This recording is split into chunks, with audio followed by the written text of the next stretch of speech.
Welcome to It's All Your Fault on True Story FM, the one and only podcast dedicated to helping you identify and deal with the most challenging human interactions, those involving someone with a high conflict personality or being involved in a high conflict situation.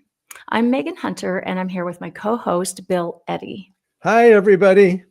We are the co-founders of the High Conflict Institute in Scottsdale, Arizona, where we focus on training, consulting, coaching, classes, and educational programs and methods, all to do with high conflict. Today, we're going to continue our discussion about psychopathy. If you missed it in the first part, it's in last week's episode, which is number 602. So you might want to have a listen to that one as well.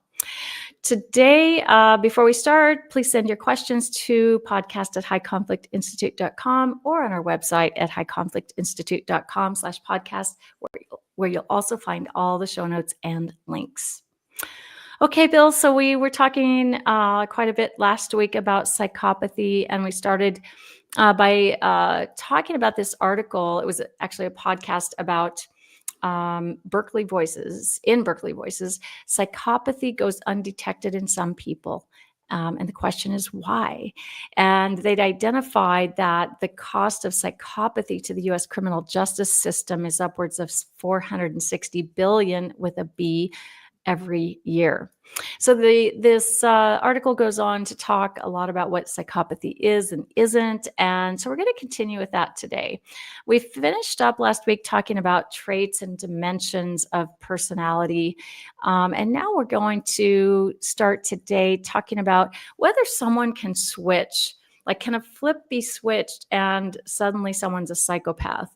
So I guess we might see this when someone seems to have a big personality change and they were kind of, a kind, helpful, regular person with, just average everything, right? And then one day suddenly something really bad is found out or they're just behaving really badly.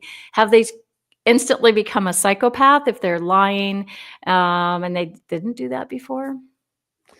Yeah, the thing is about personalities. Personalities are patterns of behavior basically established as you're growing up. So it's not a switch as an adult that someone can just do or that their environment makes them have that personality. Now, someone might live in an environment, like get caught up in a gang or something and engage in some antisocial behavior, but it doesn't mean they've developed an antisocial personality, and they get removed from that environment.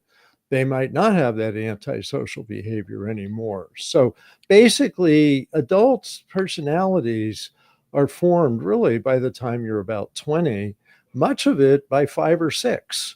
So a lot of who we are is already coming along. People will say, "Oh, I remember him when he was 5 and he was just like what he is today."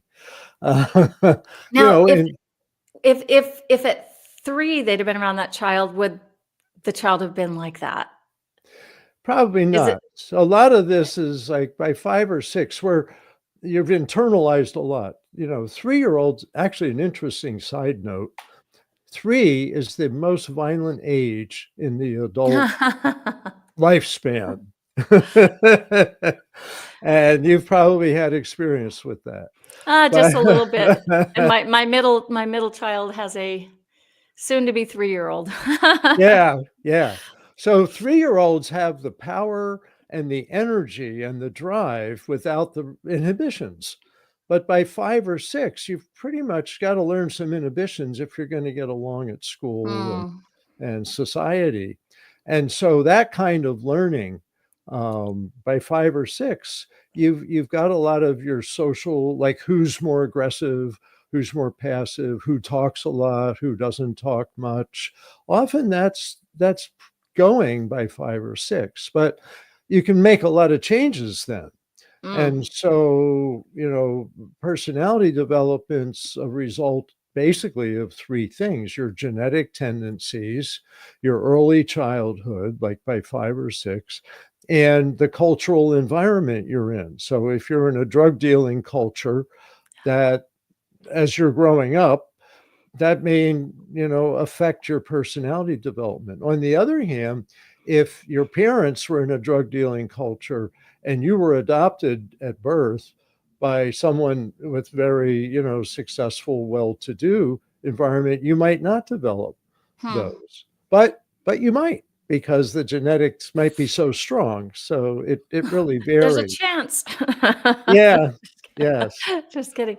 Yeah, I like to think of it as a recipe, right? We all have this recipe, and a little bit of it's genetics, and who knows how much of it is. But so much of what we do as parents and as society in those first 5 years, just it really starts. All the ingredients are there for that recipe, and I suppose there's some variables that happen beyond that, trauma. And other things like that. But I think those first 5 years, if you have some resilience, any traumas that happen perhaps after that will be easier to tolerate. Would that be fair? Yes, absolutely. Those Okay. first 5 years give you really a grounding in who you are. So, like, there's people who, they right when they're like 6 years old, their parents get killed in a car crash, and they're wonderful parents, and you have a good sense of yourself and sense of confidence, feel that you're loved, all that stuff. Now you're going to, like, I've had clients who were then raised by their grandparents or their aunts and uncles, with that solid grounding. On the other hand, your parents get killed in a car crash at 18 months. That can really, throw things way off. And Mm. I once had a firefighter as a counseling client who's great as a firefighter, but his marriage was just always in trouble. And that's when you learn how to be close. And at that age, his parents vanished.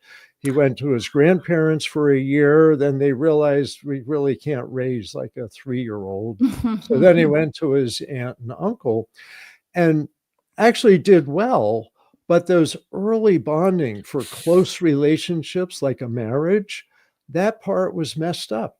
And Mm. fortunately, counseling can make a difference with that. You kind of replay learning how to be close, how to be confident, um, and how to accept loss, different things. Yeah. But yeah, so Almost like a reparenting. Is that a fair way to put it? yes, yeah, and that's a lot of what therapy is. Mm. And that's what you can really help people so they don't develop personality disorders even though they've had trauma, and a lot of people don't. But some people, it's heavily genetic tendencies, and antisocial personality disorder is the most genetically related personality disorder. So that's where there's a Mm. higher incidence in first degree relatives. So if you married somebody who becomes clear as antisocial, your kids may be a little more at risk, and you really want to watch out for signs and really teach them social behavior. Uh, So, but Bill, how do we look for those signs? Now, you and I wrote the book Dating Radar. We'll put the link in the show notes. Um, how, because the antisocial, the psychopath comes with charm in the beginning, which I think that's borne out in the research, and it's not definitive. It's not always, right, but if they do, then how do you see this? How do you know? Am I hiring someone? Am I marrying someone who I just am not seeing all the traits yet of any of this, right? I'm not, because there's a lot of hiding, right? A lot of right, hiding the fraud and the lying, and masking and covering up. So people are often surprised to find out that their partner has another wife or another husband or right. another whatever, or hidden bank accounts or just all kinds of things, and things that 90% of other people would never do. So how what are the signs? Well, I think things being out of sync, and I'm talking in more general antisocial personality, which is about 4%, psychopathy is 1%, antisocial on steroids, the more bold, the more risk-taking, the more mean and callous and less inhibited. But antisocial in general, you have this disconnect where they'll say something, but you feel like they're saying warm and tender things, and I'm getting this cold and dangerous feeling. Yeah, or there's And like no, or there's just no feeling. to it. or There's just no feeling. Yeah. yeah. Like I think, I was in court once as a lawyer for someone, and the other side had someone testifying, and they, I think, were antisocial, and the words did not match the energy that was coming from them. And that's often the thing. But what's interesting, and we found this in doing the research for Dating Radar, is how many people said, I did see signs, but I overlooked them because I thought time and love will make everything work out. Yep. So Yep. don't overlook warning signs. If you sense something's off, look into it, because as you said, Megan, they're really good at covering up and charming people. Yeah, and I think we also have a bias, internal bias that this person is going to come with a danger sign, right? Like we're Yeah. just going to be able to sense it. Like I would like to think I'm going to sense if I'm around someone who's going to harm me, whether it's emotionally or drain my bank account behind my back or something like that. Like I think we can sense that. And we're going to pick that up. We're smart enough and we're able enough. But honestly, when it comes to love or when it comes to even just work hiring. We just don't expect this. And I think that's part of what we do, Bill, is all these years working in this area is realizing that we should all just have our eyes open Yeah. all the time. Anytime you're with a new group of people, you're in a new relationship, there's just any new people in your life, that's the time to be cautious, right? And we don't want to be overly suspicious, but Right. you have to analyze, just like you're buying a house, like you're buying a car. It's probably going to be a used car or a used house, right? So I'm not saying this is a used person, but they come with a lot of experience and their life history, and just like a house or a car or anything else you buy. So we really should be looking with such a keen eye, but there's so many other factors like our own loneliness, our own low self-esteem, and the miscalculation that we can change someone with our time and love. So we really do miss this, and it's just even twice this week I've had two women who have been in horrible relationships, both in tears. The three women actually this week, all in absolute tears, and they're such bright women. Yeah. I mean, top of their fields, and they're in tears saying, "How did I do this? How did I get into this relationship? My life is just destroyed." I mean, then they want to read Dating Radar for Right. the next Right. time, which is really good. But come on, everybody, read Dating Radar. Well, it really is. People just don't have the healthy skepticism. That's the phrase I like to use, because you're right. We don't want to make people really scared. But on the other hand, there are little hints. There are warning signs that people can notice, especially if something seems out of sync. May have a gut feeling, wait a minute, I think I'm being lied to, but he says, have I ever lied to you? And I don't remember. Well, And if someone, how dare you question me? I mean, really, right, don't you know me? that's a warning sign. There you If go. they're angry with you for questioning them, that's a warning sign, Yeah. because they should say, oh, wow, I didn't mean that, or here's what was really happening. But when you start getting people angry for having ordinary questions, then that may be a warning sign. And Mm. think about it as behavior, not as a diagnosis. This is a pattern of behavior, of risk taking, lying, not restraining themselves.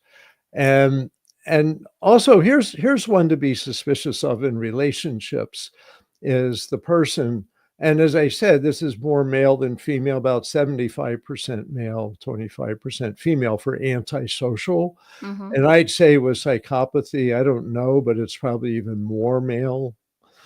But you just don't, you're dealing with, oh, I lost my train of thought there. So, I That's was okay. going to make a great point. It'll come back. It'll come back. Give it But 60 seconds. Oh yeah, if we can stop, then I can think of it and then start again. Okay. What was I on? I was talking about uh, sensing that people are lying to you, disconnected. Um, there's a friend of mine said there's the 90-second rule, which is that you'll often remember within 90 That's seconds. me. I'm a 90-second. Oh, okay. Yeah. Yeah. Um, I don't know if we can go back to where we were. What was the last question you asked? Maybe that'll help me. It's something about how you can tell you're being deceived. Mm. Um, and I was saying man, but it wasn't about men. It was about antisocial. And then you went to psychopathy, and there's a lot of men who probably are also Yeah. predominant in that category. Yeah. It was something about deception, that you're, let's see, that you can spot it. You get gut feeling that you should be able to ask them questions. Oh, there's so many things here, and I just get ahead of myself sometimes. It's all right. Well, how Um, about we go ahead, and then if it comes back to you, we'll just come back to it. You can all just pop right, in with it and go, "Oh, I remember what I was talking about." That's fine. right, okay. Okay, so Bill, I know you've talked about that there's a historical function for, these personalities and all personality disorders, right? They take risks that push society forward sometimes or backwards, but then society pushes back. And the result appears to slow human progress. So let's look at the pushing forward. In what do you mean by, and sometimes they push society forward? Well, and actually that article has an example with this. So if you picture thousands of years ago, hunter-gatherers, that humans seem to live mostly in communities about 150 people. So you kind of go hunt your woolly mammoth or whatever and feed the community for a few weeks. But as they point out in the article, is these personalities go against the community. So the community says, oh, you can't do that. We have rules. Oh, I better not. The community has empathy. If you go out into the wilderness, I'll feel hurt. I'll feel abandoned. I'll feel like you don't care. So don't do that. Oh, okay, I won't do that. But these folks don't have the remorse. They don't have the inhibition. They Hmm. have the bold risk taking. And so they go out beyond the community and they find a really lush valley of food and plants, and eventually we got into doing agriculture. So we went from being a hunter gatherer species to being an agricultural species in many ways, because some people took risks and went against the mainstream, and these are people like that. So that's why I think they push beyond. They're not held back by empathy. And we go, how can people not have empathy? But actually, it's very functional if a few people don't have empathy and they find some new ways of doing things, that then we learn, hey, this is good for all of us. So Yeah. I think that's how an antisocial person, a psychopath, willing to fight other people and succeed, and then we see their success, and then we go, oh yeah, this is better.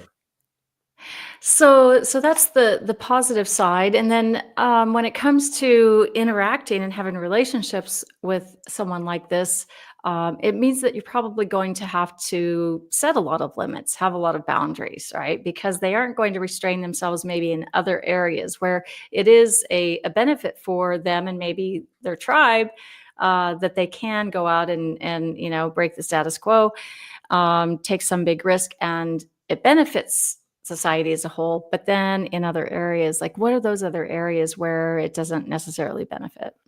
Well, I think close relationships. Yeah. Close relationships require empathy. You do have to care about the other person, or the other person not going to stick around.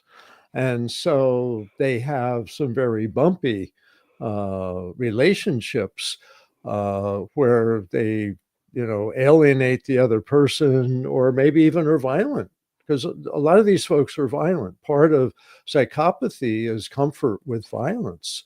And Mm. so if you're comfortable hitting people to get what you want, it's going to not go over well if you have a spouse or partner who you feel like, hey, I don't agree with you, so I'm going to hit you. Um, so there's a degree of that, I think, in like domestic violence cases, where you have people like this. It's just part of who they are. They're genetically predisposed to being a lack of empathy and an aggressive nature, and that boldness that was talked about. Can I So tell you something here, Bill? I just had this flashback to a long sure. time ago when I went to to see a comedy show that was the comedian was a hypnotist. Uh-huh.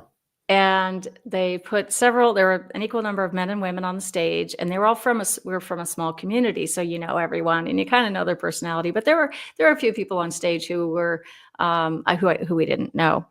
And at one point, after they were all under hypnosis, the hypnotist asked them, had them kind of switch roles. So the men thought that they were women, and the women thought that they were men. It was just the best comedy show I've ever seen, and I've seen some other hypnotist ones, but this one was phenomenal. Anyway, so the women, I can't remember what he had them doing, but he had the men think that they were pregnant. So, and they had to take care of themselves, and so there were some on the stage who were like grabbing their bellies, and they thought their belly, they had a 9-month size belly on them, and they would caress it, and they were so loving. And then there were others who were just like very dismissive of the whole experience and didn't want anything to do with this belly and da da da. Then they had to give birth. And you can imagine this was hysterical, right? And they're yelling and groaning and so but the loving ones were, they got that baby out and they were holding the baby and they were, started trying to breastfeed the babies and everything. And then there was the guy who, when the baby came out, held it up by it was all invisible, obviously, but by what would have been its hair. And with Ah, this mean, gruff look on his face, and he just held it there. I'll never forget it. And I thought, man, that is who he is. If he's under hypnosis and that's what he's doing, that is who he is. And women, run, run from this guy. There was no love toward that baby whatsoever. That was fascinating. yeah. I don't know how accurate people's behavior under hypnosis is, but it's a fascinating thought, is that there are people who don't connect with their babies at all. Yeah, And but if I looked at the rest of it, because it's went on for 2 or 3 hours, not just the ah, baby thing, but there were a lot of things, and that seemed to be kind of his way. Plus, I worked at the county attorney's office, and I knew who was in trouble and who wasn't, and ah, kind of more often and who than not. And if I kind of put it all together, it's like, yeah, I would not be surprised if this guy ended up in prison. ah, It yeah, was just it was and I agree. I mean, from a hypnosis, audio a comedian show, you probably aren't going to be able to diagnose or label anyone. yeah. But it certainly was interesting. Well, what's interesting to me about this isn't just that, but also you had other information. Mhm. And that's when we see patterns, because I think it's important not to jump to conclusions from one single factor. But when you see a pattern that looks like this is part of this person's personality, that's when you need to maybe be more arm's length and use your strategies and consciously use empathy, attention, and respect to keep things calm. Um, and that's the benefit of, I think, everything we talk about in this podcast, is helping people see patterns they might not have seen before and adapt what they do so they can be more effective as well as more self-protective. So it's really about the patterns, and that's what these folks have, a pattern. So you always have to look at several things, to see Yeah. see what's really going on. And Not then just if the you, not just the one comedy show. that's right. Yeah. No single comedy show should form a diagnosis.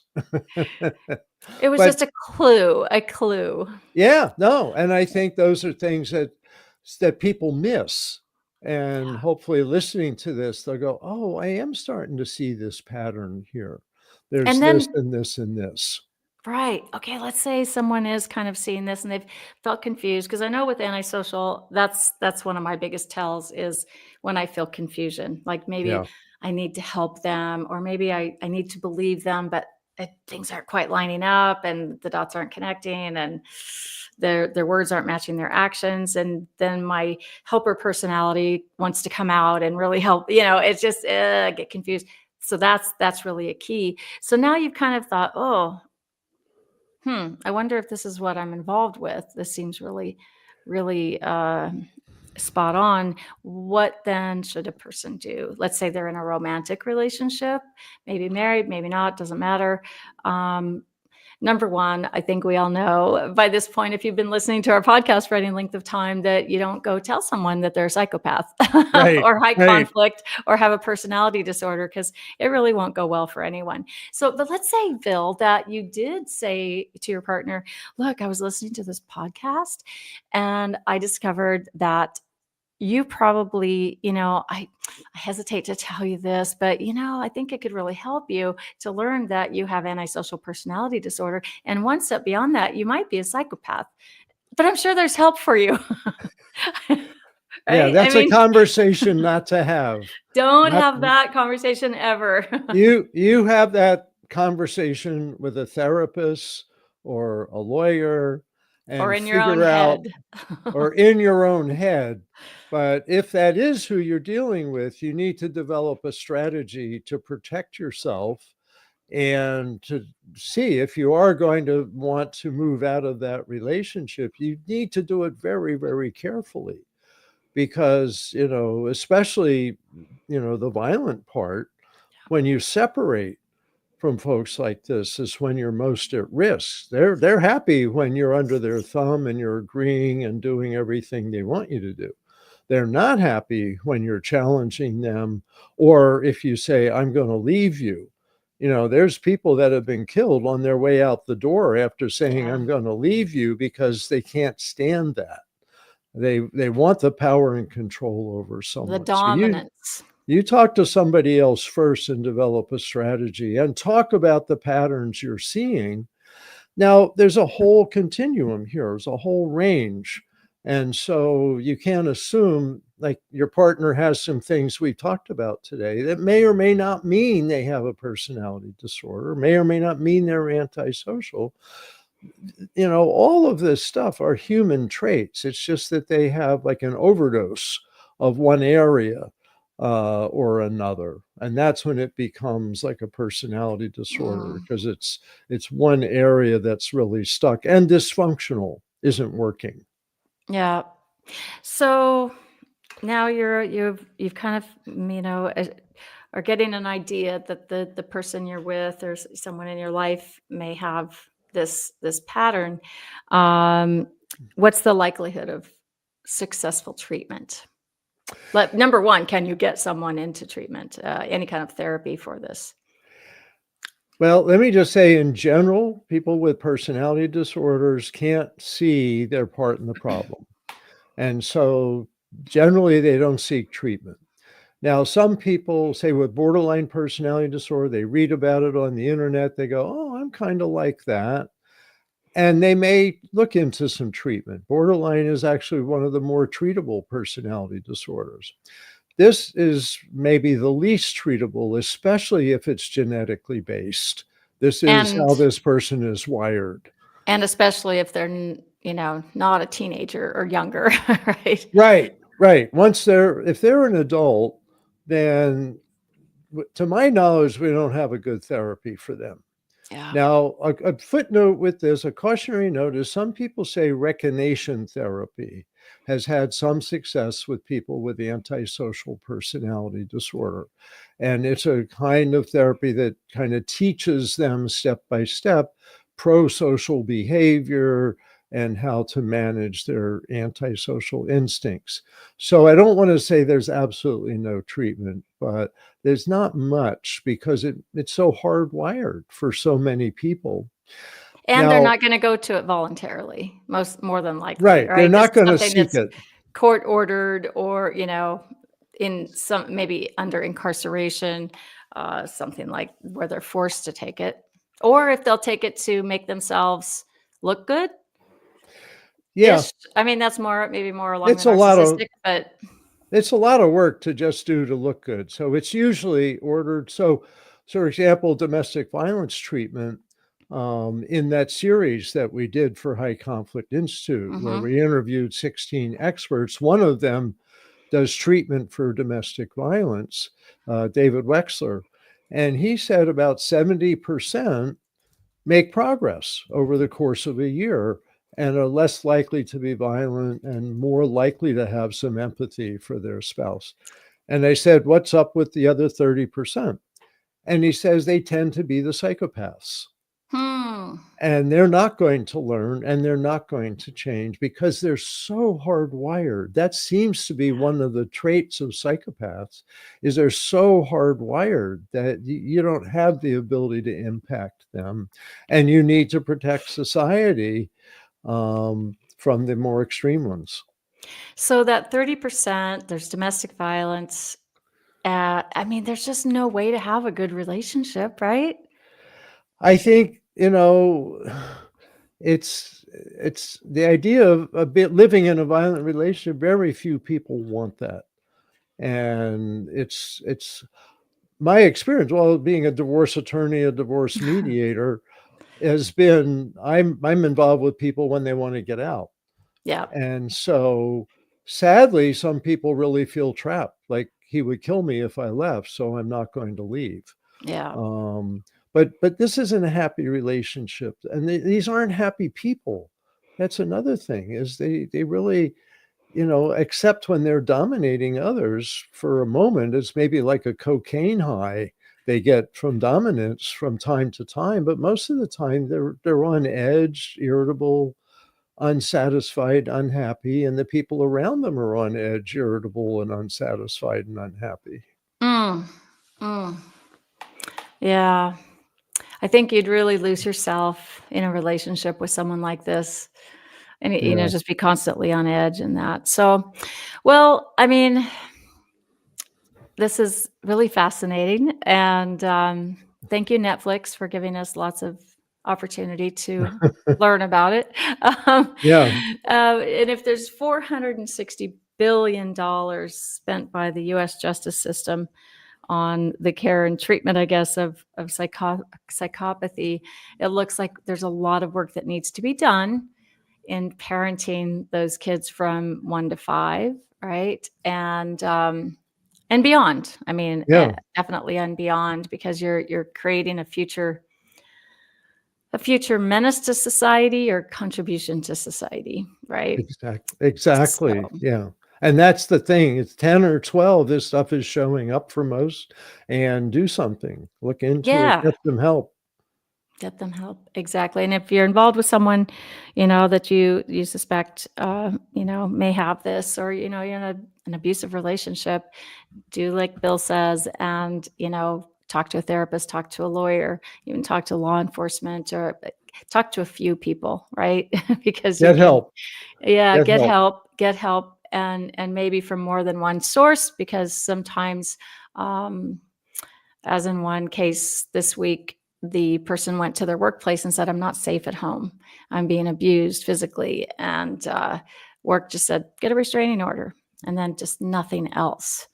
Just no other support. And in fact, ended up kind of punishing this person in a way for that. So it's pretty tough. So be careful, be cautious, be wise, get resources, talk to people. And thank you for listening today. I hope you found this helpful. Next week, we're going to answer a few listener questions because you guys have been sending them in like crazy. Thank you very much.